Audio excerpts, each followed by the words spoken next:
Hospital staff of Reddit. What is in a moment that has scarred you for life? NS.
During my internship, one in 1983, an old man, 68-70 years age range, was ushered in for being severely breathless. He was having an acute heart attack with failure of left side of heart. As he lapsed into unconsciousness, he said his last words, "Please tell my son that I love him." He died shortly afterwards. The next day his son came to claim his body and wanted to see the last person his father had spoken to. A nurse directed him to me. I told him his late father's final words. His cries and sobbing are etched into my brain to this day. Of all of the stories on this thread so far, this is the one that actually got to me. Frick. A woman I knew from a previous stay in our hospital was admitted. The woman was already about 95, basically tetraplegic from 2 strokes she had the year before, and cared for by her daughter. The daughter said that it's quite nice that the mom can't move anymore, because she could just put her in a chair or a bed and she couldn't get up and walk, so the daughter could go and work. People who don't move spontaneously usually have severe problems with skin breakdown due to pressure ulcers and need to be moved around regularly, so that was kind of a red flag. With social services and our whole team, we were able to put the patient in a nursing home where she was cared for appropriately. The ER occurrence happened about 3 months later. We knew that the daughter wasn't quite happy about everything, because she wanted the mom to change her will in her favor. The mom was in no condition to ever be able to do that, but the daughter just didn't realize that. Well, she was sent to the ER from the nursing home with cardiogenic shock, meaning her heart was not working properly, and she was dying. The nursing home wanted to just let her go in her own bed at the home, but the daughter threatened to call her lawyer if she wasn't moved to the hospital. So we saw her in the night, saw that she was in her last few hours on earth and she was going to die. See above, she was old and sick and there wasn't much we could do. The daughter demanded, and I mean was screaming and waving with her lawyer's card, not to give her anything to lessen her symptoms. We also had to try and put a cannula in to revive her, so we had to try really hard, knowing it was basically torture for her mom. But the daughter had a certificate showing that she was the person allowed to decide in medical issues. In the end, while she was dying, the daughter burst into the room, yelled at the mom that she was very disappointed, and started cussing her out while she was dying. Best part is, daughter has a private practice for karma healing. Those are the worst kind of people. I am an IQ nurse, see that all the time. 40-year-old man motor vehicle accident. Not the patient's fault. Car swerved into his car on the highway. Patient comes into the trauma room with an EMT still giving chest compressions. Patient's vitals crashed on the way to the hospital. Nurses take over the chest compressions once the patient gets on the hospital stretcher. They continue compressions for 35 minutes with no positive response. Up until this moment, I've seen this before, so not a big deal. A young 12-year-old girl walks up behind me and sees the compressions going on and stays silent. The doctor looked at her and then took over compressions for about 5 minutes. He tired out and a nurse took over. The doctor looked around the room at everyone with the familiar look of, are we all ready to call it? The room is pure silence except the noise of chest compressions. 5 more minutes go by. The doctor stops the nurse doing compressions with only his hands. The young girl starts to cry softly behind me. The patient was a single father. That girl became an orphan in an instant. I had to leave the room. Not a staff, but former EMT. One that I still remember is the very nice Mexican gentleman that tried to break up a bar fight. One of the men involved grabbed a bottle and smashed it over the guy's head. Spoiler, not like the movies. Somehow, on the strike, enough force is put on the skull to partially pop the guy's eyeball out of the socket. Then the bottle breaks, and as it continues down the guy's face, it slices the eyeball in half. We were actually the crew taking him from a smaller to a specialty trauma center. Guy was such a cool guy, but I couldn't look at him without tearing up. Now, this next one wasn't my crew, but another. Warning. Faith in humanity might be lost. I was filling out end of shift paperwork when this other crew comes in.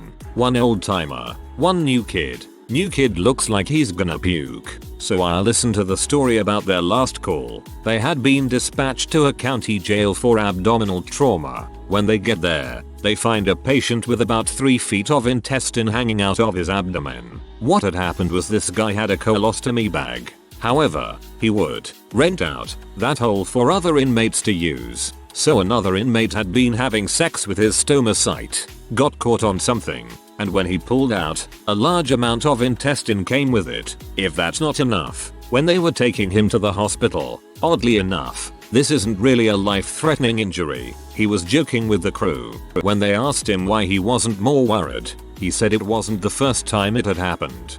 It slices the eyeball in half. Thanks, guy. I didn't need to sleep tonight anyway.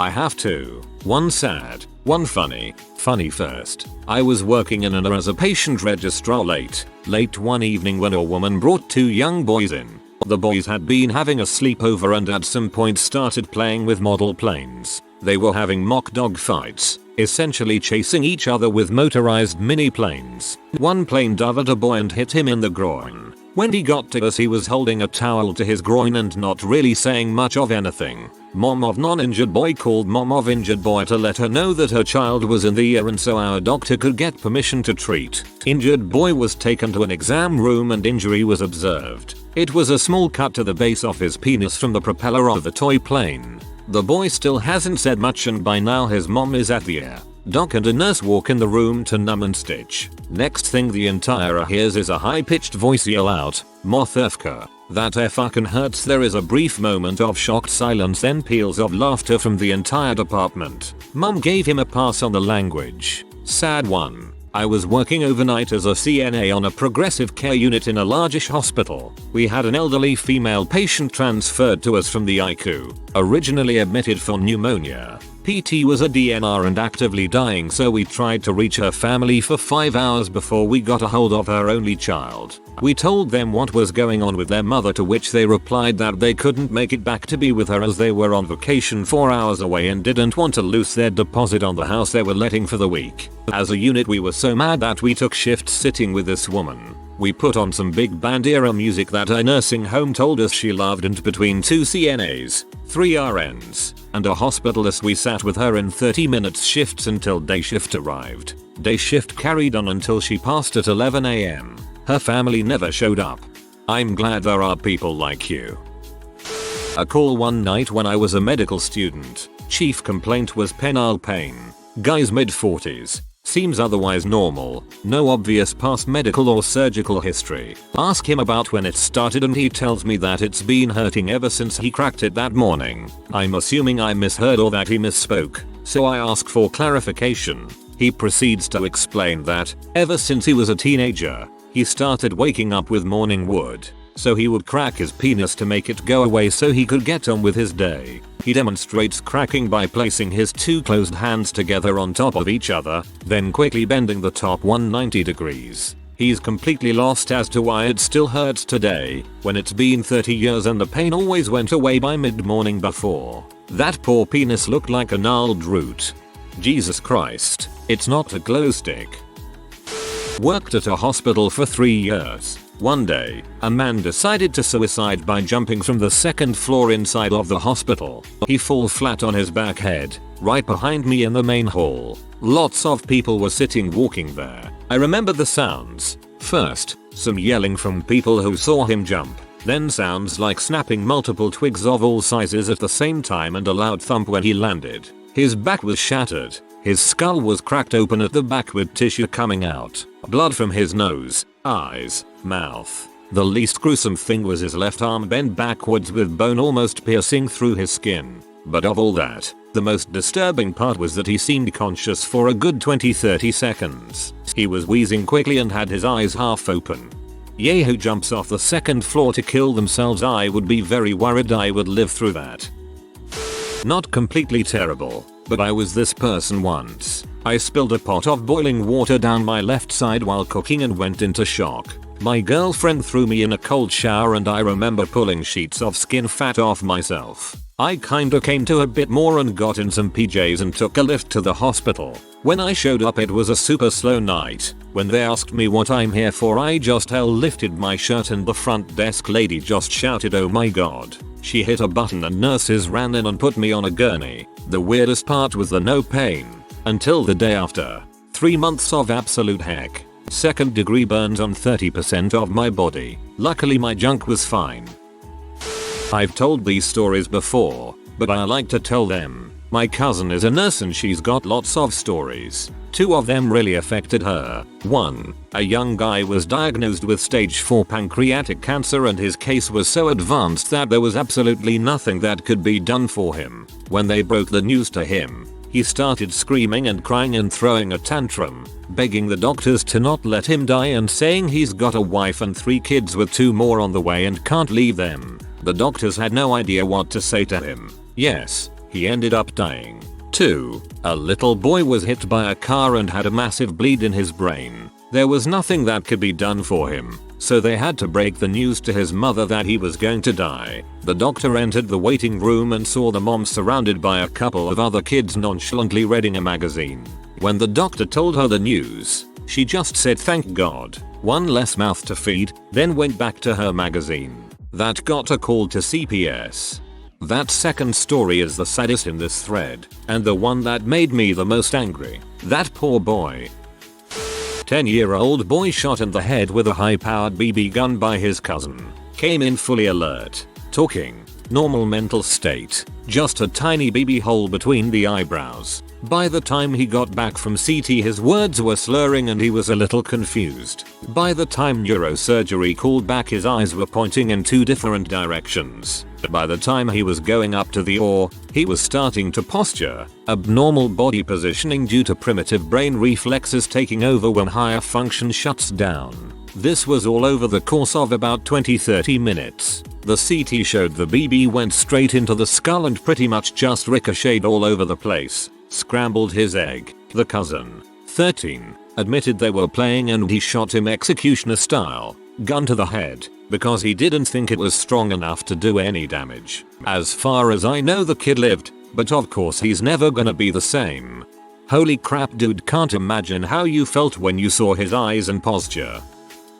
FFEMT turned a nurse here, took care of a person who was attacked by several dogs. Responding officers had to use lethal force so that the medics could get person into the ambulance. The dogs would end up testing positive for C, steroids and other substances. We weren't sure which hole in their face was the best to put a breathing tube into. I believe it was a 19-hour surgery. She didn't live too long after. Ex-wife isn't a nurse and this is the worst story she ever told me. Guy was driving his Jeep Wrangler with the roof and doors off. He also wasn't wearing his seatbelt. You can guess where this is going. What should have been a minor MVA ends with the Jeep rolling over. Not wearing his seatbelt means guy is tossed out. The roll bar of the Jeep rolls right over the guy's sternum. Every rib was broken in multiple places. He made it to the air, but didn't live long after. Worst part, he was a firefighter at the station right next to the hospital. Everyone knew the guy and he was well liked. I'm really disappointed that a firefighter didn't know better than to drive without a seatbelt. My mom worked in the air and I was waiting for her to get off. I was about 13. A guy who'd been in a motorcycle accident came in. His legs were laid across his chest. Leggers don't work like that. Got called down there for a gas soda complaint. Figured it was them refilling the natural gas tanks or a vehicle idling outside. Nope. A woman had decided to commit suicide by dousing herself in kerosene and lighting herself on fire. Didn't go as she had planned and was currently in a trauma bay still alive. They didn't take her into the Deccan room and her soaked clothes and shoes were making the whole unit smell. 2 officers who had come in with her were talking and apparently when they called her husband he didn't want to know where she was at first. When they called her husband he didn't want to know where she was at first. Stories like these are the saddest. We worked quite closely with the UK equivalent of her and they had a patient who was an elderly woman dying in their resus room. Her son was with her for a long time, which was nice of him, except that he was an alcoholic and had already began withdrawing when he arrived to ED. After some time with his mum and ignoring our suggestions that he should maybe leave for a while to sort himself out, we couldn't give him anything without admitting him and he didn't want that. He ended up having a seizure related to his withdrawal. Why alcoholism withdrawal is brutal even compared to H and other drugs. During his seizure his mum passed away and we took over his care, on a ward just round the corner from ED. He woke up begging to let us back round to ED and that he just needed to be with his mum. He could hardly keep himself stood up and was incredibly confused. Sadly, as well, his brother was on his way to the hospital to be by his mother's side but lived a fair few hours away. He arrived to learn his mother had already passed away and now his brother was in hospital too. Very sad and difficult situation to handle. I've gagged, winced, cringed, and butt clenched throughout this entire thread, and now I'm crying. Thanks. House fire, family of 6. One child didn't make it. Parent shrugged, laughed, said well I've got 3 more don't I? To save the armchair psychologist of Reddit sometime. This was not an instance of dark humor. Cousin told me this one. He was doing side work in a acute care nursing facility and full time as a critical care nurse. He is standing next to the bed of stroke victim.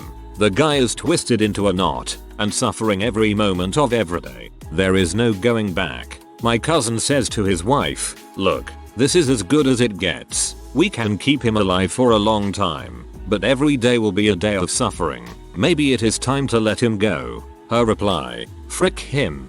He cheated on me our whole marriage. That mother sucker is getting the full ride. I only come out to see him suffer. He was stunned, but he couldn't do a thing about it. This is karma that I can't be happy or sad about.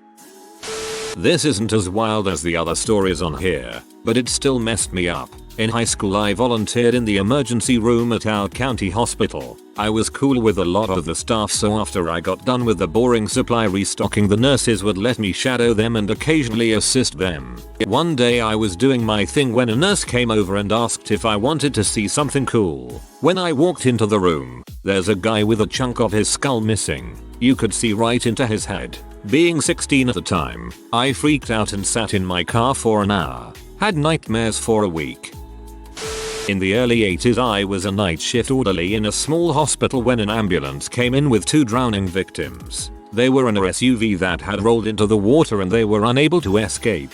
They had been underwater for a long time so there was no attempt to resuscitate. The state police had been called to collect a blood alcohol sample and to maintain the chain of custody someone had to stay with the bodies until the trooper arrived, and I drew the short straw. For a half hour I was shut in a small examination room with 2 people who I knew, small town, waiting, and drowning victims make noises. It was horrible having to see the parents arrive to identify their daughters and it was bad seeing a cardiac blood draw but the noises stuck with me for a long time. It didn't help that I had been reading Stephen King's Night Shift when the ambulance arrived.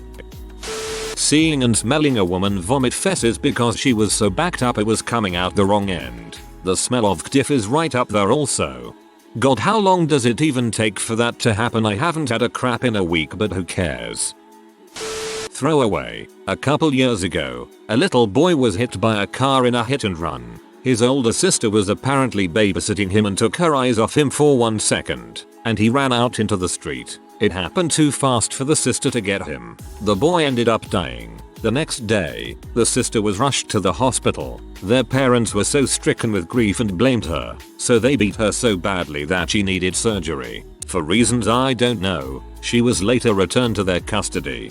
Jesus, that's incredibly sad. We had a dude who worked with gunpowder. Legitimately, I hasten to add. He decided to cut a few corners in his preparation and the mixture literally exploded as he worked on it. He went from 10 fingers to 4 in that split second. And instead of 4 arms he had 2 raw gaping holes of mashed tendon and bone. Taking those bandages off was interesting. Not my story, but from a doctor I've worked with. 5-month-old baby gets brought in, just absolutely beat to crap. Covered in bruises, broken bones, everything. Apparently the baby's family had placed her in a grocery bag, hung the bag on a door, and then slammed the door open and closed over the better part of a day. Every other story I've ever heard has paled in comparison. We had a case in New Zealand where the feral bastards put their toddler in a tumble dryer and let it go. That was just part of the abuse. The kid eventually died from these adults doing WWF moves on the kid. Patient brings CPAP machine from home. CPAP machine stops working. Patient tries taking it apart. Large number of cockroaches pours out. Cockroaches proceed to scatter. Nurse and CNA scream loud enough to wake the dead. All heck breaks loose. I sleep with a CPAP, but it looks like I won't actually be sleeping for quite a while. I work as a tech in a NER. Recently, I saw a man come in from a nursing home unresponsive with a temperature of 104. Sepsis was immediately suspected. He was hot to the touch when I saw him and his eyes were completely rolled back. While undressing him, the nurses noticed that his urinary catheter was filthy, like it hadn't been cleaned in days. That's also when they noticed that the catheter had begun to tear into urethra. The entire tip of his penis was raw and inflamed and smelled like death. One of the nurses gagged when the stink hit her. Both nurses agreed that this was probably the site of the infection. It gets better though. While rolling this poor bastard over to fully examine him, we noticed a tennis ball sized bed sore in his back that was completely necrotic and covered with a single scrap of gauze. The neglect that this man suffered at the hands of a nursing home infuriated me so much. This guy was covered in motorcycle tattoos, probably from when he was younger and free, and now here he is, trapped in a wheelchair. He was missing a leg and dying from an infection in his penis because the people who were supposed to take care of him didn't. I can't understand why this can be allowed to happen. I want to sue that nursing home out of business.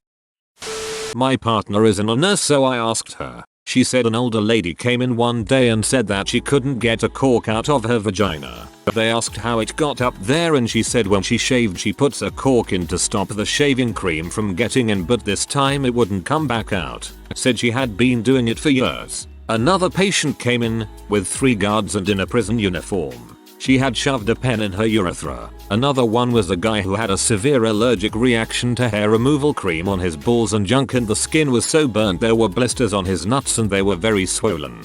The amount of stuff people stuff up their stuff. If you are new to the channel, you can subscribe. I publish new videos every day.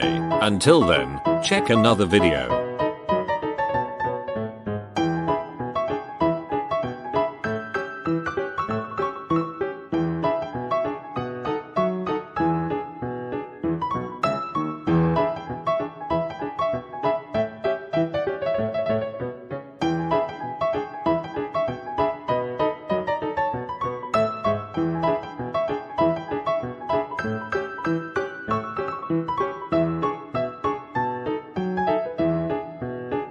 Bye for now.